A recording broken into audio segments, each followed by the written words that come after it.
गंगा जी ने सरस्वती को शाप क्यों दिया था जिसके कारण से उनको नदी बनना पड़ा? ये बात नारद जी महाराज ने भगवान नारायण से पूछी तो नारद जी को भगवान नारायण बता रहे हैं। श्री नारायण बोले, हे नारद, मैं ये प्राचीन कथा कह रहा हूँ जिसके सुनने मात्र से मनुष्य सभी पापों से मुक्त हो जाता है, आप उसे सुनिए। लक्ष्मी, सरस्वती और गंगा ये तीनों ही विष्णु की भार्याएं हैं। लक्ष्मी, सरस्वती और गंगा ये तीनों भगवान विष्णु की पत्नियां हैं। ये बड़े प्रेम के साथ सर्वदा भगवान विष्णु के समीप विराजमान रहती हैं वैकुंठ लोक में।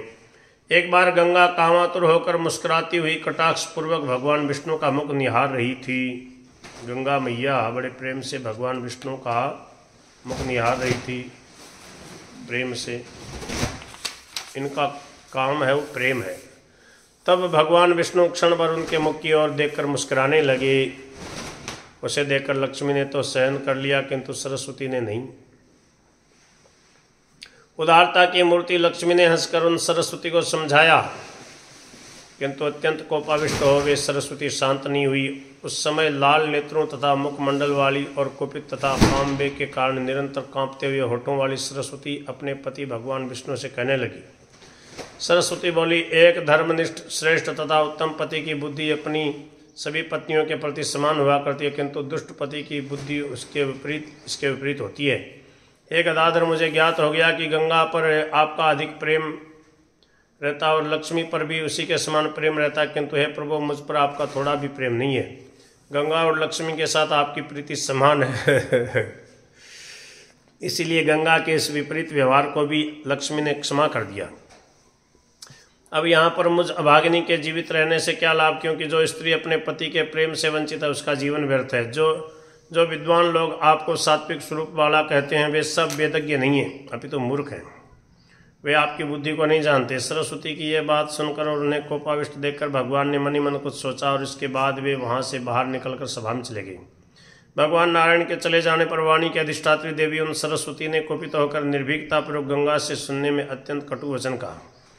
हे निर्लज, हे सकाम, तुम अपने पति पर इतना गर्व क्यों कर रही हो? मेरे ऊपर पति का अधिक प्रेम रहता है, ऐसा तुम प्रदर्शित करना चाहती हो क्या?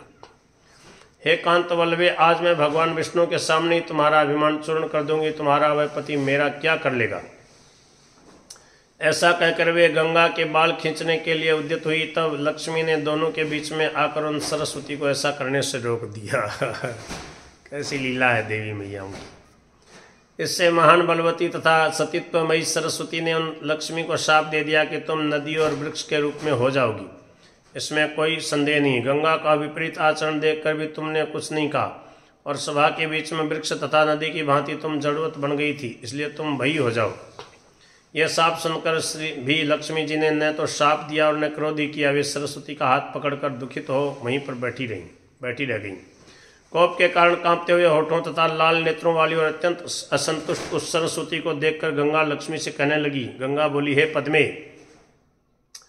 तुम अत्यंत उग्र स्वभाव वाली सरस्वती को छोड़ दो। यह शील रहित, मुखर, विनाशिनी तथा नित्य वाचाल रहने वाली सरस्वती मेरा क्या कर लेगी? वाणी के अधिष्ठात्री देवी, यह सरस्वती सर्वदा कलह प्रिय है। इसमें जितनी योग्यता तथा शक्ति हो वह सब लगाकर ये आज मेरे साथ विवाद कर ले। यह दुर्मुखा अपने तथा मेरे बल का प्रदर्शन करना चाहती है तो सभी लोग आज दोनों के प्रभाव तथा पराक्रम को जान लें। ऐसा कहकर गंगा ने सरस्वती को शाप दे दिया और उन्होंने लक्ष्मी से कहा, जिस सरस्वती ने तुम्हें शाप दिया वह भी नदी रूप हो जाए। यह नीचे मृत्युलोक में चली जाए जहाँ पापी लोग निवास करते हैं। वहाँ यह कलयुग में उन पापियों के पाप ग्रहण करेगी, इसमें संदेह नहीं है। गंगा की यह बात सुनकर सरस्वती ने भी उसे शाप दे दिया कि तुम्हें भी धरातल पर जाना होगा और वहाँ पापियों के पाप को अंगीकार करना होगा। इसी बीच चार भुजाओं वाले भगवान विष्णु चार भुजाओं वाले अपने चारों पार्षदों के साथ वहाँ आ गए। सर्वज्ञ श्री हरि ने सरस्वती का हाथ पकड़कर प्रेम पूर्वक उन्हें अपने वक्ष से लगा लिया और उन्हें शाश्वत तथा सर्वोत्कृष्ट ज्ञान प्रदान किया। उनके कलह तथा शाप की बात सुनकर प्रभु श्रीहरि उन दुखित स्त्रियों से समयानुकूल बात कहने लगी। श्री भगवान बोले, हे लक्ष्मी, हे शुभे, तुम अपने अंश से पृथ्वी पर राजा धर्मध्वज के घर जाओ। तुम अयोनिज के रूप में उनकी कन्या होकर प्रकट होगी। वहीं पर तुम दुर्भाग्य से वृक्ष बन जाओगी। मेरे ही अंश से उत्पन्न शंखचूड़ नामक असुर की भार्या होने के बाद ही तुम बाद ही पुनः तुम मेरी पत्नी बनोगी, इसमें संदेह नहीं। उस समय तीनों लोकों को पवित्र करने वाली तुलसी के नाम से भारतवर्ष में तुम प्रसिद्ध होगी। हे वरानने, अब तुम सरस्वती के शाप से अपने अंश से नदी रूप में प्रकट होकर भारतवर्ष में शीघ्र जाओ और वहाँ पद्मावती नाम से प्रतिष्ठित हो। तत्पश्चात उन्होंने गंगा से कहा, हे गंगे, लक्ष्मी के पश्चात तुम भी सरस्वती के शापवश पापियों का पाप भस्म करने के लिए अपने ही अंश से विश्वपावनी नदी बनकर भारतवर्ष में जाओ। हे सुकल्पिते राजा, भगीरथ की तपस्या से उनके द्वारा धरातल पर ले जाई गई तुम पवित्र भागीरथी नाम से प्रसिद्ध होगी। हे सुरेश्वरी, मेरी आज्ञा के अनुसार तुम मेरे ही अंश से उत्पन्न समुद्र की पत्नी और मेरी कला के अंश से उत्पन्न राजा संतनों की भी पत्नी होना स्वीकार कर लेना। तदनंतर उन्होंने सरस्वती से कहा, हे भारती, गंगा के शाप को स्वीकार करके तुम अपनी कला से भारतवर्ष में जाओ और दोनों सपत्नियों गंगा तथा लक्ष्मी के साथ कलह करने का फल भोगो। साथ ही हे अच्युते, अपने पूर्ण अंश से ब्रह्म सदन में ब्रह्मा की भार्या बन जाओ।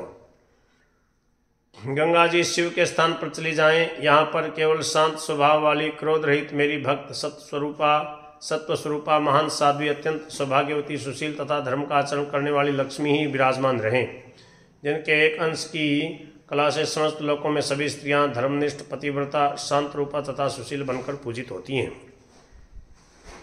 भगवान बोले, विभिन्न स्वभाव वाली 3 स्त्रियां, 3 नौकर तथा 3 बांधुओं का एकत्र रहना वेद विरुद्ध है, अतः ये मंगलदायक नहीं हो सकती। जिन गृहस्थों के घर में स्त्री पुरुष की भांति व्यवहार करे और पुरुष स्त्री के अधीन रहे,